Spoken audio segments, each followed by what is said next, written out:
Salamat sa Ginoo. Ang Diyos na plano natin. Kamulan mo sa Bible, yung Bible. And si God, my thoughts is higher than yours. My plan is higher than yours. Now listen, naman may plano ni Diyos. Naman may mga desire. Pero ang iya mas higher. So kanang imong kahandin karon, imo na mapakyas pa gyapon. Ikaw naman, walay garantiya nga mulampos ka sa imong pagpunong plano. Otherwise, kung kanang imong plano, imong ikonsulta sa Ginoo, ibibigit sa Ginoo, Lord, kabangi ko sa imong pangandoy.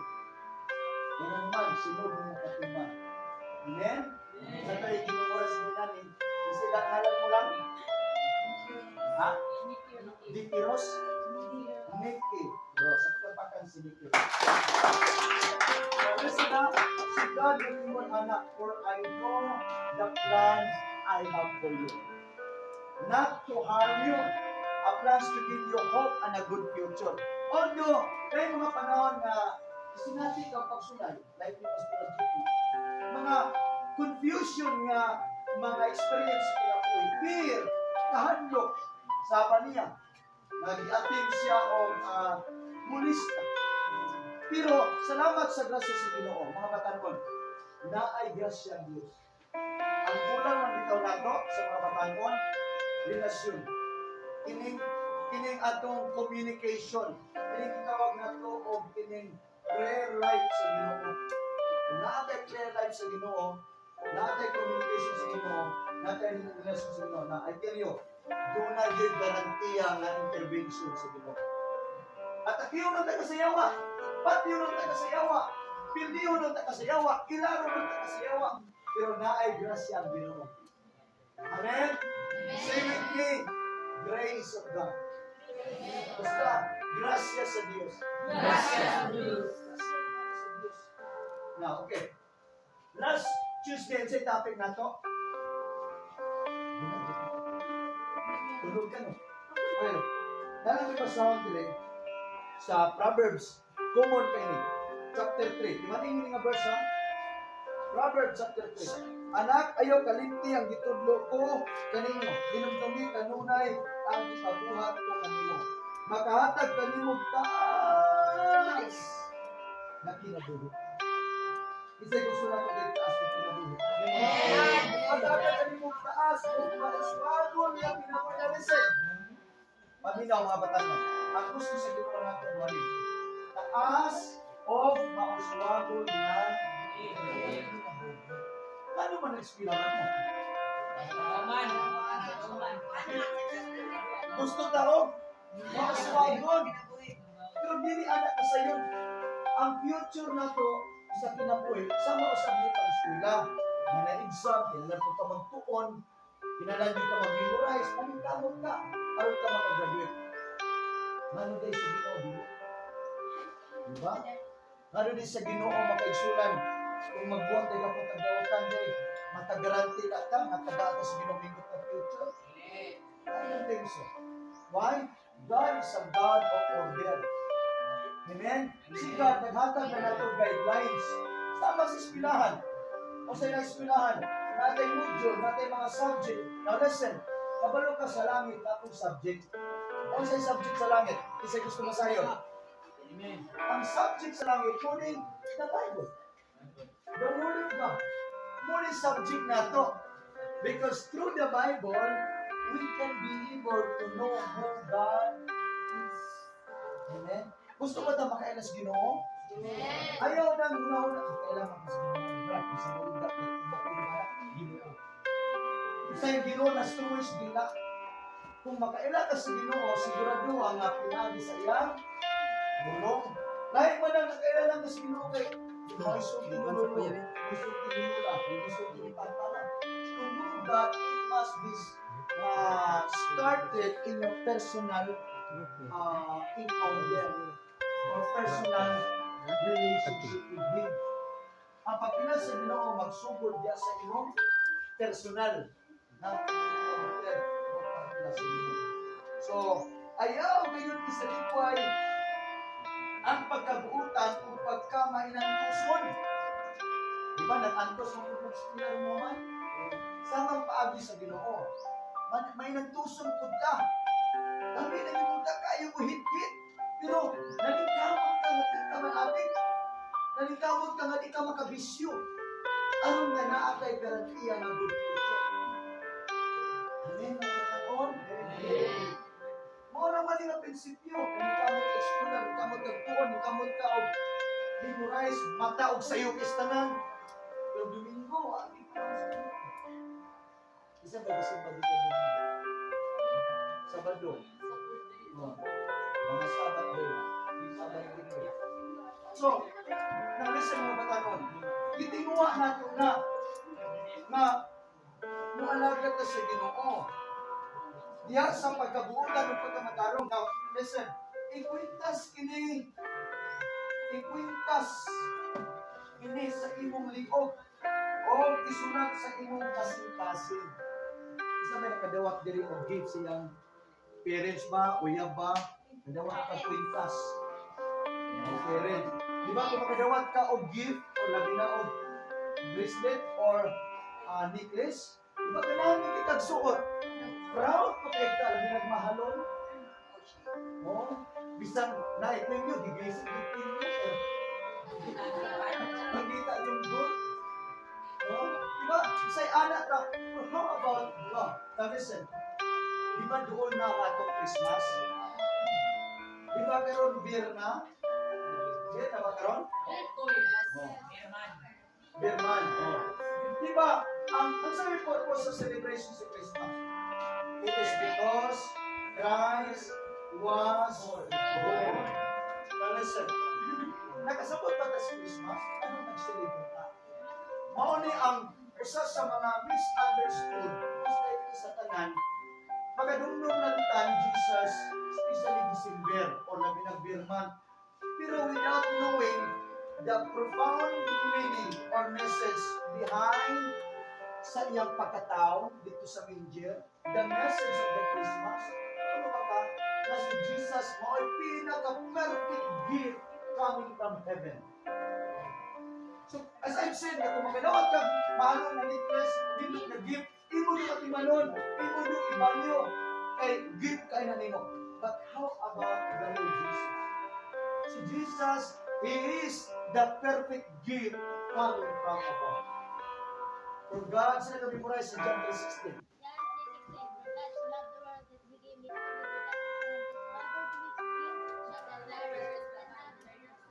Amen. Sa gingon, ato prapangan singalan ni Monte. Ha? For God, listen. For God so loved the world and He gave. Sa yata, na paminaw. Kung ikaw tagaan sa baton. Thank you. Isa pa, dawaton. Amen. So, si Jesus, na listen, hinatag nato as a gift. Lagi sa mga bata, gusto na ako masaktan ng ulit. Kaya kung hindi rin masaktan, nagkoko, your life will never be the same again. Listen, si Jesus as a perfect gift of the Father, coming from above. Siya perfect gift na gihatag. Kung sa buhat na ito, gawatan. Now, since nagdawat ni mo si Jesus, unsa may imong gibuhat karon? Unsa ba ang imong application? Unsa ba ang imong gipakita in return sa imong pagdawat sa Ginoo sa imong dedication niya? Muna mahinungdan karon kay gidawat nato si Jesus, muna kinahanglan kita makigrelasyon. Kay gusto si Jesus magpuyok nato. Amen. Si Jesus po yung naglukat nato. Kitang tanan na listen. Kitang tanan sa mata sa napriso sa usang kasilda. Kita na magprisuan? Kitang tanan na priso ta in the realm of the Spirit. Tungod sa sala sa itong kaliwatan hanggang karon kitang tanan na tao ta nga makasasala. Now listen, kay kitang tanan na kasala man, muna kitang tanan kandidato sa pagkahinukman. Pero ang good news karon, seriously good news. Kay si Jesus gihatag imong nag-gift. Si Jesus ang bayad. Siya ang gitawag ransom. Siya ang gitawag og substitute sa Lamb of the Rain. Sa unang panahon, ang pagpapasasala sa mga tao, kinalan maghalad sila o mga blameless na karnero, toro o baka. once a year na sila paghalad ang ilang sala ng Israelo. Pero mauling dito ang good news karon. Kaya ang gihalad karon para sa itong sala, dili na puro mata. Dili na karnero. Si Jesus na mismo. Kailan makasabot ka na si Jesus mamatay sa cross? Kasabot mata ang si Jesus mamatay sa cross? Oh, mauna yung mensahe. Na karon, magpadayon ka sa sala. Kung karon di na mo dawat ng Kristo, kung karon di wala tay panahon sa pag-alaga ni Kristo, makagarantiya ka ta na makaluwas sa itong pagalingon. Di ka kaluwas, di magkasala na kita. Gawas lang kung si Kristo na anak ko. Gawas lang kung si Kristo akong giangkol. Gawas lang kung kita makirelasyon ni Kristo. Maura na'y garantiya matutan na niyo. Dili renew ni mo, dili renew na ko. Kung sa iyo ni Jesus sa John 14:6, sa'yo ka-memorize na. John 14:6. Amen. Ito palakpakan siya. Elizabeth. Now listen, say ni Jesus, I am the way, the truth, and the life. No man cometh unto thy Father. Dili lang reliyon. Dagang nagpagay ng reliyon. Dagang nagsikikom. Debate ng reliyon. I tell you, there is no any names of religion that can guarantee for us to be saved or to go to heaven. No one else except the Lord Jesus. Amen. Si Jesus lang ang kilala. Muna akong pasapot. Si Jesus ang gift. Amen. So kung nakadawat kang cellphone, ay bako kang cellphone. Gihatag sa imong iyaw. Si auntie, uncle, mama, papa, imo yun ang love kaayo. Kitang tanan ginagaan ang gift. Perfect gift. Which is the Lord Jesus. Ato tayo paman sa Jesus. Jesus ang makahatag natin yung life sa ating pinagin. Amen? Now, kapit na kung buhaton mo kini, malipay kanimo ang Diyos o ang tao o makabaton kag maayong panabot. Kung sa'y sikreto ngayon kang right? Tuwan sa pa. Pero, dili sa Ginoo na sikreto. Aron makabaton kag pagpanabot, ikwintas nato ang pulong. Amen? In other words, ang pulong meaning tagaan nato og importante. Ang pulong siguro tagaan nato priority. Kabalo ba mo na? Short lang. Usa sa akong testimony. Para na ko sa una, ako usa sa mga pinaka-bulok sa amo. Ako mangod, Victorian na permite. First owner permite mangod. So na-election permite kada first owner ang tug na nauman ako mangod sa Cebu. Mangod tayo kay Grado. Antay mangod karon kay Giblas man pud sa Ginoo para sa Australia, registered nurse na dito. Giblas supply sa Ginoo. Because of God's grace. So, now, kung kita mo sa ako, kami nung ako sa una, may pinakaantay. Eh, simple, patengkay ko sa una. Wala, bakit sa eskwela ikong sinag ko sa una, tama na ko sa kanya, eh, wala ko di pa-enroll sa mga madre. Wala ko na di pa-enroll sa mga maestra. I don't know. Sa pagkita na kita na, it's okay. Anto, eskwela ko kabalantian high school, anto, abot yung pagayan mo kasi. But you know what, sa diyang school na ako, sa isting ay makarisuna. Primero, nagsiman ko ang ibang pagkakuman. Chess na po kurso. Bisa-bisa kayo, kung nalipakot po. Bisa kung sa lalaki racket, makaigsunan. Galit, sabi ninyo, experience ko, naka-iskunan ako, bakla. Anak kong tinawag sa una.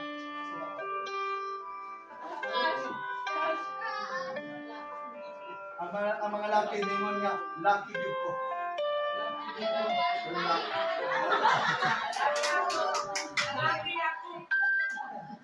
Okay, listen. Atin niyo mga matanong. Sadya nga, last year na sa ako mag-eskwela. Sadya nga, naka-encounter na sa Ginoo. Hindi ko nagsugod, kaya nagubatugan ko sa mga parehas kanina mo na istuhan nyo. Nag-invitar lang ko sa akong classmate. Bible, kung ito Bible sa lahat, nagtatapon ko sa Bible. Abi nyo dito nagsugod. Hindi pa rin ito ng Bible. Abi nyo sila, sige ko Bible. Nahibulong ko nga na-activate ang potentiality nga naanak ko sila.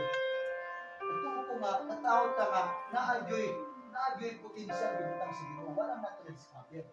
Gilad lang sa away ito na muna. Usay nagsigit na og judge itong pagmanaman na maon dito, ligo ka mako, bubok dito. Usay gibisita sa mga pagmanaman. Sabi ko sa diya nakablihan na akong mindset. And I learned something from the Word of God, and I knew the God who's who made heaven and earth, and I began to serve God. And then, nagsugod ang akong aggressiveness, desire to learn more about the Word of God. Dito may follow ang akong economic knowledge, ang akong potentiality. Abin nyo, sa diya nagsigil ko ito, nanikamot ko ito sila. Ang amis ko sa akong kaugalingon. Even my classmate. Grabe siya. Isa rin, dua rin. Nagpulong ko mga eksunan, pag-exam ni. Most of the time, sa mag-exam ni sila, last year, natin sa among school year, dito na nang ko na-bright. No, anyway, di pa ulahin pa na. No, at least dito na ako na-discover na na-aday potential, dito ka sa Ginoo na ako na posible ba nga naanin mo karon? Paminaw ni mo karon, bugok mo ko. Tungod kayo ba, yung ginawa? Not unless nagkaroon ma-discover ni mo na naaday ang gawin sa Ginoo. Naaday ang Word of God, yung sikreto. Para makabatod kag panabot. Sumala sa itong ibasa. Amen? Gawas nga nalipay sinod na to, makabatod pa yung taon. Panabot. Kasi gusto din yung may mong bright good tayo. Atas ka na rin. Try to imagine kung ito na mahimog yung bright. Mahimog mong mga top nag-share sa MSYIT. Karon, nabiwa naman yung MSYIT sa report. Nabiwa. Diba? Kaya, try to imagine, dito sa karumihon, nahimong mga top nag-share. Amen, tumulapakan siya nun. Ang sikreto, anak. Ang sikreto is the Word of God. Amen. Sa una, wala man yung English, isang gamay. Pero, nanay gamay. Amen. And that is because of the grace of God. Now, kapitan na naman, verse 5, salig sa Ginoo, sa bugos mong kasing-kasing, ayaw kayo pagsalig sa imong kaalam. Masa daw sa oras nila? Alas 11.